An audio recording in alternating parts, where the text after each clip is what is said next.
Aero L-39 Albatros, Untold story of the legendary Czechoslovak wonderplane. UK's Aviation Classics magazine has dedicated its latest, 28th issue to the legendary Aero L-39 Albatros, a high-performance jet trainer and light ground attack aircraft, developed by Aero in the 1960s in Czechoslovakia. Speaking to Sputnik, engineer and academic Robert Tyner shed light on the wonderplane's history. Although after the 1989 Velvet Revolution and then Czechoslovakia, the press has written a lot about failed socialist projects, the country's Soviet-era aircraft Aero L-29 Delphin and L-39 Albatros still remain nothing short of legends.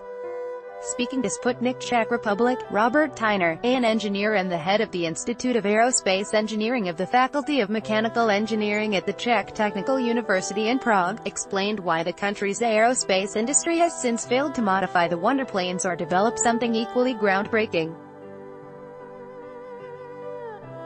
It is impossible to separate the defense industry from politics, Tyner said. Aircraft is facing strong competition from foreign firms. For a period, it appeared that it would be possible to sell Aero, L-39, L-59, Super Albatros, L-159, Alka, which created an atmosphere of excitement. However, it soon turned out that it was not as easy as it seemed. Military equipment is usually purchased by governments and all depends on international political relations. CC by SA 2.0, Milan Nikodim, Aero L-159 ALCA, Czech Air Force, Aero L-159 ALCA, Czech Air Force. To illustrate his point, the academic recalled how the Czech Republic tried to sell its famous L-39 to Australia. The plane's technical characteristics and price fully met the demands of the customer. However, the L-39's major competitor, the British Aerospace Hawk 200, came out on top after the British government exerted pressure on Canberra, Tyner emphasized. As for the L-39, the Czech government could not provide enough suitable positions for this product, he noted. Although the aircraft was designed in the 60s, it can still exercise its functions. It has found its place in the civil sphere. Now about 200 planes are possessed by U.S. citizens, flying with civilian numbers. These planes are quite easy to operate. They can take off from unfortified grass coverings. The L-39 was developed by Aero, the famous Czech aircraft company founded in 1919 that specialized in production of military light combat jets. In the times of the Czechoslovak Socialist Republic, the company had evolved into a conglomerate of aircraft factories that were focused on hydraulics, avionics, motors, besides the final product.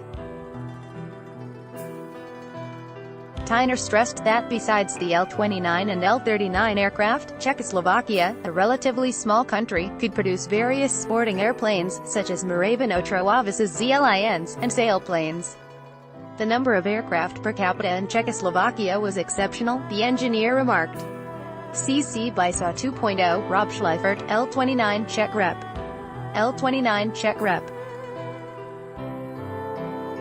The academic recalled that the release of the L-29 coincided with a competition conducted by socialist countries within the framework of the Council for Mutual Economic Assistance's initiative. The Czechoslovak plane outpaced both Polish jet trainer PZLTS-11 Iskra and the Soviet Union's Yak-30. Acquired by the Czech and Slovak private equity group Penta in 2007, Aero now focuses mainly on development, production, sales, and support of aerostructures for civil and military aviation, as well as final aircraft. The new generation of L-39s has brought a wide range of innovations, the engineer remarked. Among them is a new Williams engine with great traction, fixed avionics and, most importantly, from the glider's perspective, the so-called wet wing. The point is that the aircraft's wing structure is used as a reservoir for fuel. Commenting on the current state of affairs in the Czech aviation industry, the academic bemoaned the lack of private investments into aircraft production. Mravenotro-Avis, Celine Aviation, belongs to a private owner and is focused on production, not development. Tyner said, "It's all about money, but it's not easy to find large sums of money." There are not enough billionaires in the Czech Republic who are involved in the aviation industry. Serial production of aircraft could last for half a century. Just a few are willing to take the plunge. He explained that to give a new boost to the country's aviation industry, a conglomerate of very wealthy investors is needed. In general, we are talking about supranational associations that could afford such investments, the academic noted. But for this, our country is now really too small. The views and opinions expressed by Robert Tyner are those of the speaker and do not necessarily reflect those of Sputnik.